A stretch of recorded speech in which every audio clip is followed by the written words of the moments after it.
नमस्कार, मैं ज्योति निषाद। रुक करेंगे खबरों की ओर। मुख्यमंत्री पुष्कर सिंह धामी ने रविवार को मुख्यमंत्री कैंप कार्यालय से कोटक महिंद्रा बैंक द्वारा धराली में राहत और पुनर्वास के लिए भेजी जा रही आपदा राहत सामग्री को रवाना किया।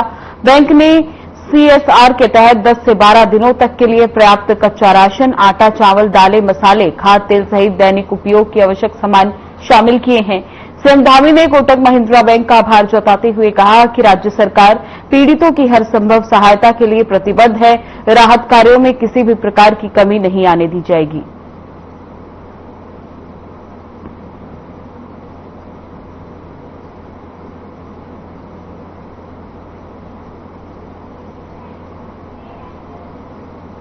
स्वास्थ्य मंत्री डॉक्टर धन सिंह रावत ने आपदाग्रस्त चितलघाट और कलगुड़ी गांव का दौरा किया, स्थिति का जायजा लिया। इस दौरान उन्होंने प्रभावित परिवारों से मुलाकात की, उनकी समस्याएं सुनी और हर संभव मदद का भरोसा दिलाया।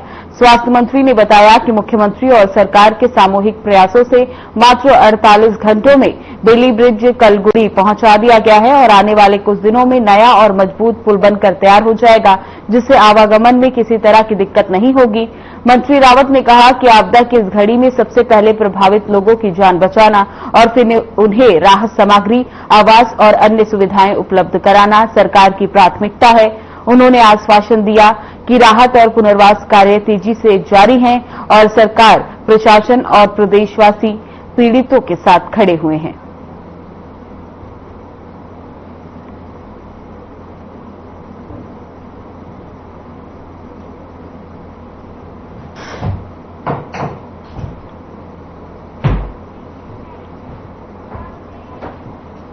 हल्द्वानी में कांग्रेस नेताओं ने प्रेस कॉन्फ्रेंस कर नैनीताल पंचायत अध्यक्ष और उपाध्यक्ष पद पर जीत का दावा किया। नेता प्रतिपक्ष यशपाल आर्या, हल्द्वानी विधायक सुमित हृदेश और नैनीताल के पूर्व विधायक संजीव आर्या ने बताया कि कांग्रेस ने पुष्पा नेगी को नैनीताल जिला पंचायत अध्यक्ष और देवकी बिष्ट को उपाध्यक्ष पद का प्रत्याशी घोषित किया। कांग्रेस नेताओं का कहना है कि पार्टी के पास पर्याप्त जिला पंचायत सदस्यों का समर्थन है। प्रेस कॉन्फ्रेंस में कांग्रेस नेताओं ने आरोप लगाया कि बीजेपी धनबल और बाहुबल के जरिए चुनाव में दबाव बनाने की कोशिश कर रही है। साथ ही उन्होंने कहा कि जिला पंचायत अध्यक्ष चुनाव में गड़बड़ी की आशंका भी जताई गई। कांग्रेस ने ऐलान किया कि मतदान के दिन वरिष्ठ नेताओं के साथ पूरी पार्टी नैनीताल में मौजूद रहेगी ताकि निष्पक्ष चुनाव सुनिश्चित हो सके। प्रेस कॉन्फ्रेंस में कई नवनिर्वाचित जिला पंचायत सदस्य मौजूद रहे।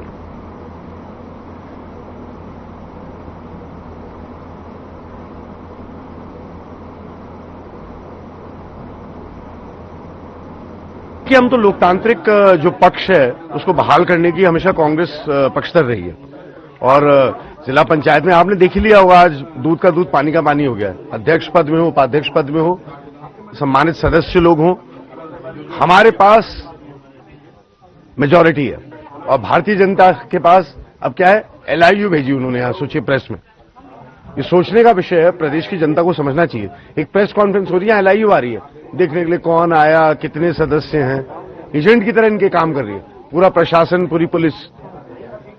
उनको ये नहीं लग रहा है कि यहां पे कानून व्यवस्था कैसे सही करी जाए। प्रशासन को ये नहीं लग रहा है कि जो बदहाल सड़कें हैं, बदहाल व्यवस्था, उसको सही कैसे करा जाए। हम पे लगातार दबाव बनाया जा रहा है, हमें मानसिक रूप से प्रताड़ित किया जा रहा है, क्योंकि सिमायल रामगढ़ सिमायल रैकॉल में हमारा एक निजी विद्यालय का निर्माण कार्य चल रहा है। तो हमारे निर्माणाधीन विद्यालय पे जांच के आदेश सरकार द्वारा, प्रशासन द्वारा दिए जाते हैं।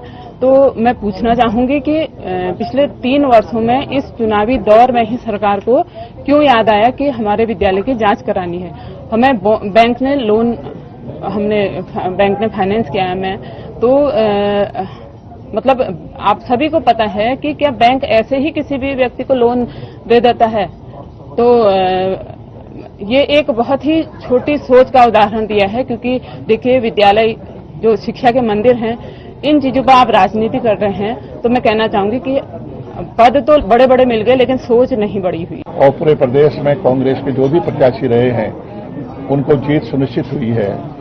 हम बड़ी संख्या में हमारे प्रत्याशी पूरे प्रदेश में चुनकर आए हैं और भारतीय जनता पार्टी धन बल के जरिए, सत्ता बल के जरिए प्रशासन के जरिए, पुलिस प्रशासन के जरिए इस चुनाव को प्रभावित करना चाहती है, अपने पक्ष में करना चाहती है। नैनीताल जिले में पर्याप्त संख्या आप लोगों के पास है, क्योंकि 27 मेंबर जीतते हैं और हम कदाचित ऐसा नहीं होने देंगे।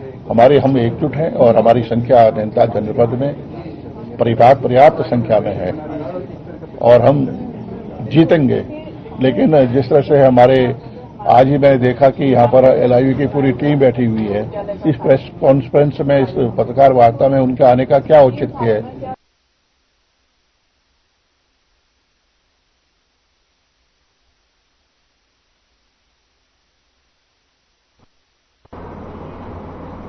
उत्तराखंड में गांव की सरकार बनने के लिए त्रिस्तरीय पंचायत चुनाव का आखिरी चरण शुरू हो गया है। प्रत्याशियों की जीत के बाद प्रदेश के 12 जिलों में ब्लॉक प्रमुख और जिला पंचायत अध्यक्ष के चुनाव को लेकर सरगर्मियां तेज हो गई हैं।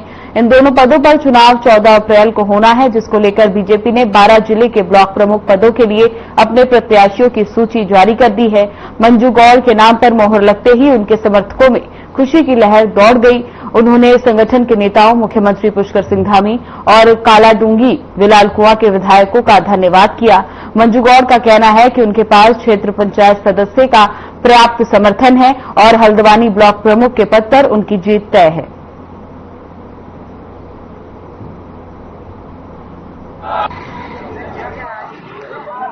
विकासखंड के अंदर जितनी भी समस्याएं हैं, सबका समाधान करने की कोशिश करूंगी।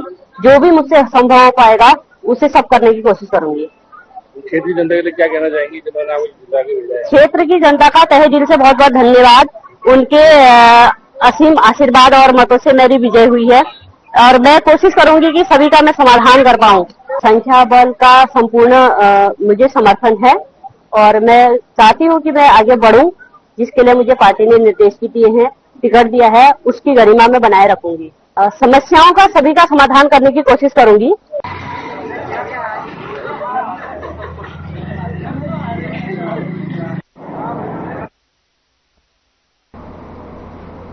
अंग्रेजों भारत छोड़ो आंदोलन यानी अगस्त क्रांति की 63वीं वर्षगांठ अल्मोड़ा की ऐतिहासिक जिला जेल में धूमधाम से मनाई गई। इस मौके पर स्वतंत्रता संग्राम सेनानियों को याद किया गया और स्कूली बच्चों ने रंगारंग सांस्कृतिक कार्यक्रम प्रस्तुत किए। आपको बता दें, अल्मोड़ा के इस ऐतिहासिक जेल में देश के पहले प्रधानमंत्री पंडित जवाहरलाल नेहरू, भारत रत्न पंडित गोविंद बल्लभ पंत, हरगोविंद पंत सहित कई जाने माने स्वतंत्रता सेनानी रह चुके हैं।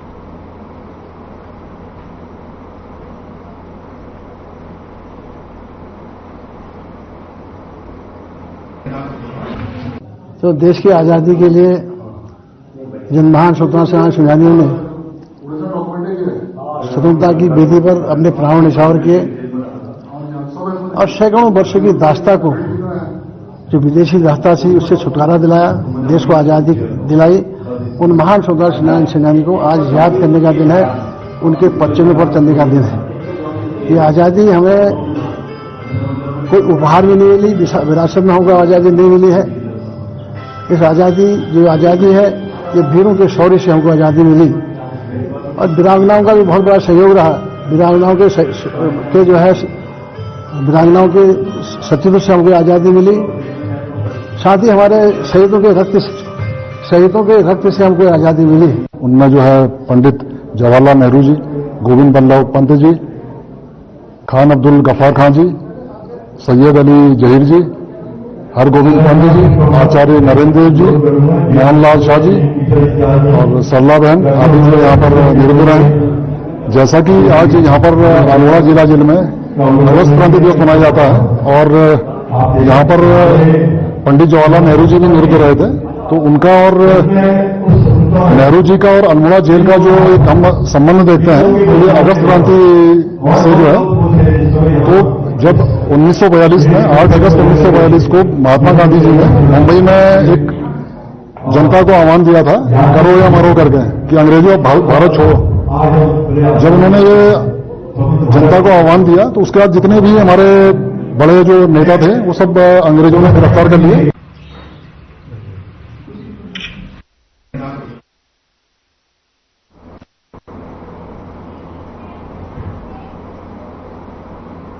पूरे देश की तरह हल्द्वानी में भी भाई बहन के अटूट स्नेह का त्योहार रक्षाबंधन बड़े ही धूमधाम से मनाया गया।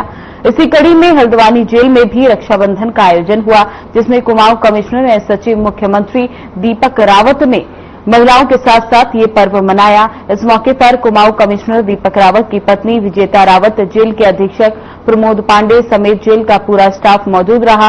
वहीं कमिश्नर रावत ने जाने अनजाने अपराध में बंद महिला बंदियों से राखी बंधवाई और उनका आशीर्वाद लिया, साथ ही उनकी समस्याओं पर भी चर्चा की।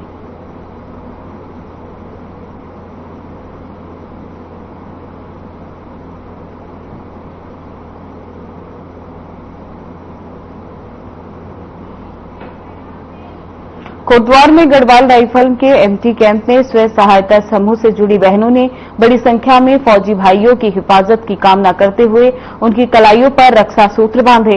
इस अवसर पर गढ़वाल राइफल के ब्रिगेडियर विनोद नेगी ने सभी बहनों को उपहार देते हुए उन्हें रक्षाबंधन की शुभकामनाएं दी।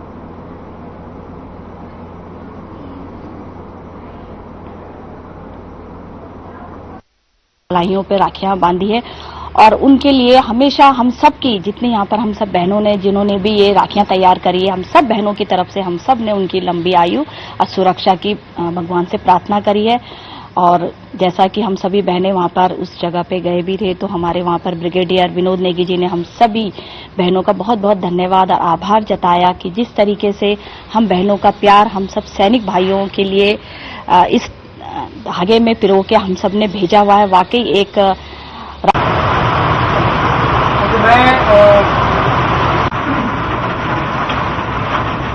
उत्तराखंड के रामनगर में राष्ट्रीय राजमार्ग पर धनगढ़ी नाला उफान पर था, जिस कारण रामनगर की ओर आने वाले रोडवेज बसों को सुरक्षा के चलते रोक दिया गया। लेकिन बस चालक ने पुलिस की चेतावनी को नजरअंदाज करते हुए तेजी और लापरवाही के साथ बस को उफनते नाले में उतार दिया। उस वक्त बस में 10 से 12 यात्री सवार थे, तो वहीं तेज बहाव के चलते बस बीच नाले में फंस गई, जिसके बाद यात्रियों को सुरक्षित निकालने के लिए जेसीबी की मदद लेनी पड़ी, जिसके बाद पुलिस ने बस चालक के खिलाफ एफआईआर दर्ज करवाई।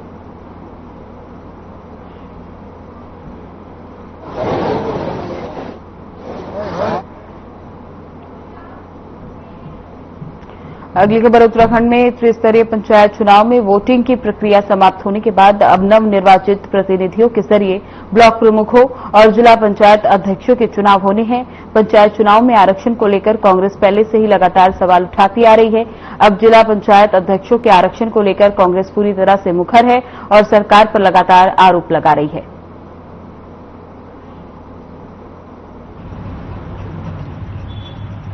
कांग्रेस पार्टी के लोगों को जिस प्रकार से अभी जो त्रिस्तरीय पंचायत चुनाव हुआ उसमें जो जनता ने उनको नकारा है, उससे उस हार को देकर के बौखलाहट में है और वो आरक्षण को लेकर के सवाल उठा रहे हैं। और जो आरक्षण हमारे चाहे जिला पंचायत अध्यक्ष के चुनाव की बात आरक्षण की बात करें या ब्लॉक प्रमुखों के आरक्षण की बात करें, प्रधान या क्षेत्र पंचायत या जिला पंचायत सदस्यों के चुनाव में जो आरक्षण का चार्ट बनाया गया है वो पंचायत राज अधिनियम 2016 के अनुसार उस नियमावली के तहत ही उसी को लागू किया गया है। हाँ, घोषित करने के बाद ही हो पाएगा। मैं बताता हूँ शाम तक भी आपको, ठीक है।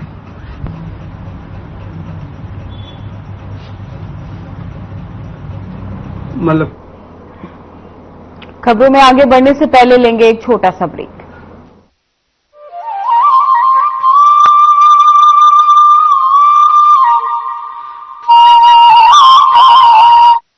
प्रधानमंत्री श्री नरेंद्र मोदी जी के मार्गदर्शन में हर घर तिरंगा आज एक राष्ट्रीय जन भागीदारी अभियान बन चुका है।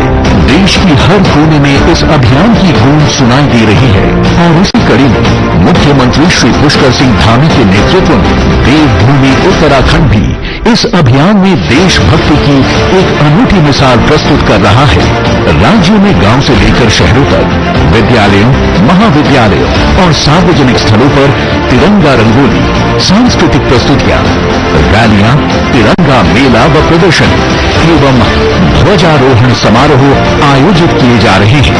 आइए हम सब इस राष्ट्रीय जन भागीदारी आंदोलन के गौरवान्वित स्वयं सेवक बने। इस अभियान के अंतर्गत 15 अगस्त तक अपने अपने घरों, कार्यालय और आस पड़ोस में तिरंगा फहराएं। अब बारी है आपकी भागीदारी की। गर्व से सेल्फी लें और www.harghartiranga.com पर अपलोड करें। ये केवल एक उत्सव नहीं, ये राष्ट्र के प्रति हमारा प्रण है। हमारा स्वतंत्रता दिवस हमारे तिरंगे और हमारे राष्ट्र की प्रगति के प्रति हमारी प्रतिबद्धता को दोहराने का समय है। पिछले साल की तरह ही इस बार भी हमें हर घर तिरंगा फहराना। आइए हर घर तिरंगा अभियान को जन जन का उत्सव बनाएं। क्या आप दुबले पतले कमजोर हैं? आपकी सेहत नहीं बनती, भूख कम लगती है, वजन नहीं बढ़ता? दरअसल मेन बात खाना पीना खाना नहीं है, मेन बात है खाया पिया लगना। और अगर खाया पिया लगेगा ही नहीं तो आपकी सेहत बनेगी कैसे? इसलिए हमारी संस्था सन्यासी आयुर्वेदा ने एक ऐसी दवा का निर्माण किया है जो कि आपके लिवर, आपके पाचन तंत्र को दुरुस्त करने का काम करती है, ताकि आप जो भी खाएं उसका पूरे का पूरा निचोड़ आपके शरीर को लगे, आपकी भूख बढ़े, खाया पिया सही से लगे, नया खून बने, हड्डियों में जान आए, वजन बढ़े और आप मोटे तगड़े खूबसूरत पर्सनैलिटी के मालिक बन जाए। सिर्फ 699 रुपए की पूरे 1 महीने की दवा होती है और आप इसे घर बैठे 011-45454545 पर फोन करके दवा मंगवा सकते हैं।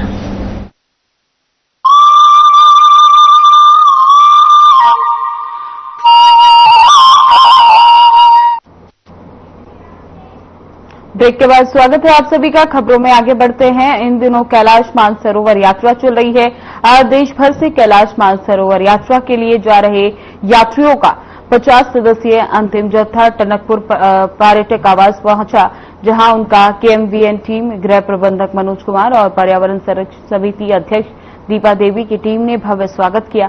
इस आखिरी 5वें दल में 16 राज्यों से 50 यात्री शामिल हैं, जिसमें 13 महिला और 37 पुरुष हैं।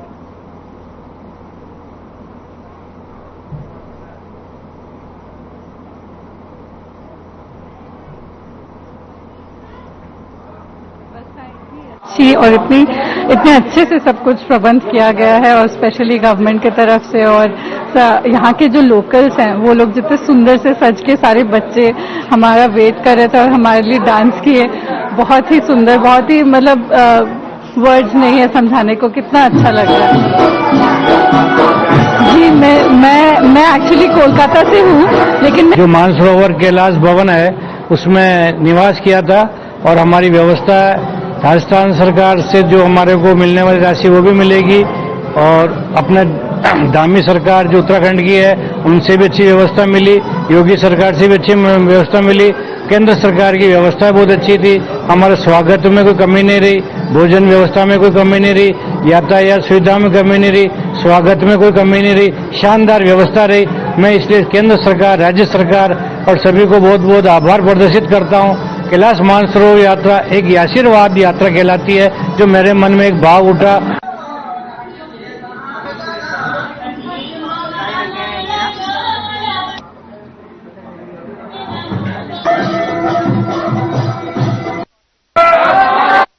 हुए हैं 1936 को स्थापित ये पार्क भारत ही नहीं बल्कि पूरे एशिया का सबसे पहला राष्ट्रीय उद्यान है। ये वे जगह है जहां देश भर से प्रोजेक्ट टाइगर की शुरुआत हुई थी।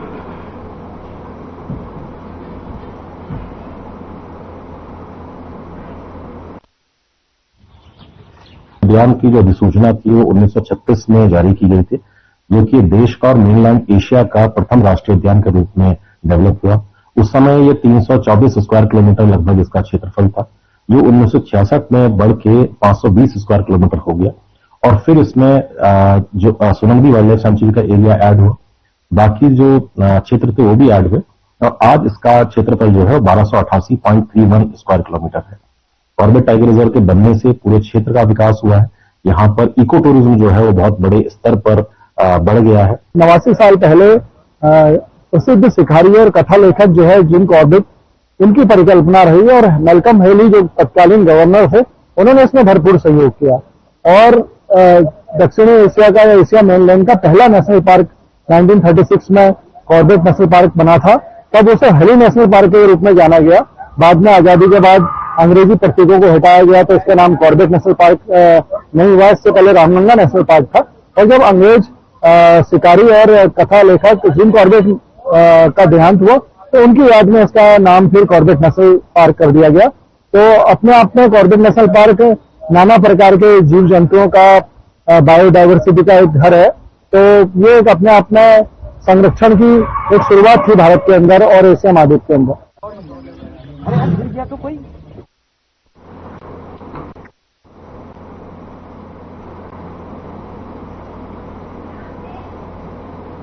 उत्तरकाशी में बादल फटने से भारी तबाही मची है। यहां दर्जनों घर बह गए। पौड़ी में भी आपदा ने अपना कहर बरपाया। तो वहीं पौड़ी जिलाधिकारी ने पटवारियों को जमीनी स्तर पर क्षति आकलन के निर्देश दिए। पिछले 3 दिनों में भारी बारिश के कारण उत्पन्न आपदा से विभागीय परिसंपत्ति एवं जनहानि की क्षति के आकलन करने के लिए पौड़ी डीएम ने संबंधित अधिकारियों की बैठक ली। तो थोड़ा आज का टाइम मिलेगा मुझे। 3 दिन तक काफी हमारे यहाँ पे जो भी बहुत सारी क्षतियां हुई हैं और उसमें जो इंडिविजुअल क्षति है जैसे मकान की क्षति या पशु हानि या इस तरीके की चीजें हुई हैं। इसके साथ ही कुछ पूरे सिस्टमिक टाइप की क्षति हुई है, जैसे रोड ब्लॉकेजेस हैं, बिजली पानी की लाइनें क्षतिग्रस्त हो गई हैं। तो इसके संबंध में हम लोगों ने सभी पटवारियों और सभी फील्ड जो ऑफिसर्स हैं बाकी विभाग के भी उनको ये निर्देशित किया था कि प्रत्येक गाँव को विजिट करें और उनकी क्षति का आकलन करें। और उसी के संबंध में एक बैठक अभी रखी गई थी जिसमें हमारे रेवेन्यू के जो स्टाफ हैं उनके साथ में और हमारे जो विभागीय अधिकारी हैं बिजली पानी और सड़क रिलेटेड उन सबके साथ में बैठक करके यही निर्देशित किया गया है कि ये सभी कुछ को एक प्रॉपर टीम बना के तत्काल रेस्टोरेशन की कार्रवाई। फिर से लेंगे एक छोटा सा ब्रेक, उसके बाद वापस लौटेंगे।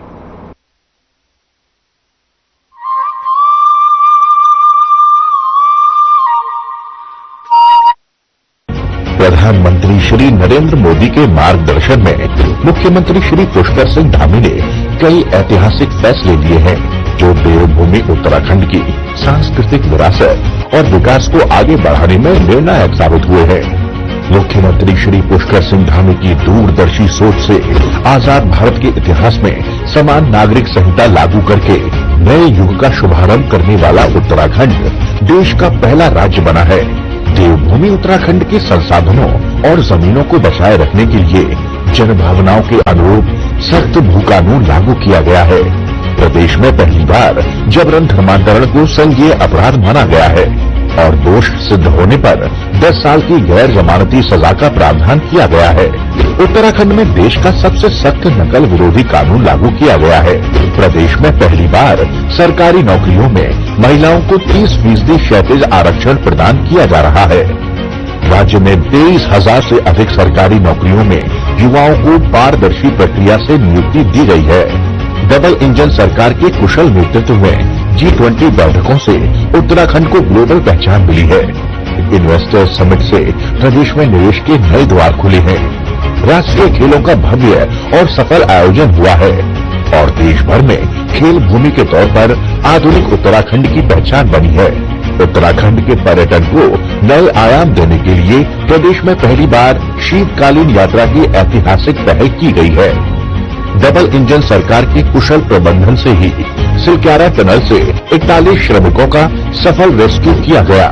नीति आयोग की SDG इंडेक्स में उत्तराखंड को देश में पहला स्थान मिला है। मजबूत संकल्प और कुशल नेतृत्व से बढ़ा है देवभूमि का मान, बनी है समृद्ध, सशक्त और आत्मनिर्भर उत्तराखंड की पहचान।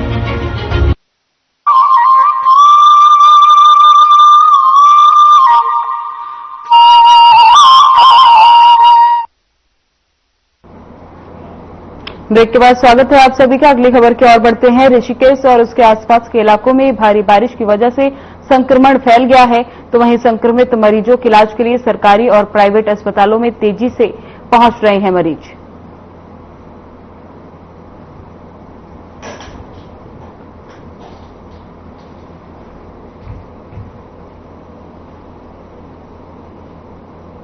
संभावनाएं बढ़ जाती है। ऊपर से जगह जगह से पानी, गंदा पानी का मिक्सअप हो जाता है पानी में, तो सप्लाई में गड़बड़ी आने लगती है और इसमें हेपेटाइटिस जैसी बीमारियां, टाइफाइड जैसी बीमारियां, डायरिया बहुत ज्यादा हो गए हैं। इस तरह के केसेस काफी देखने में आ रहे हैं।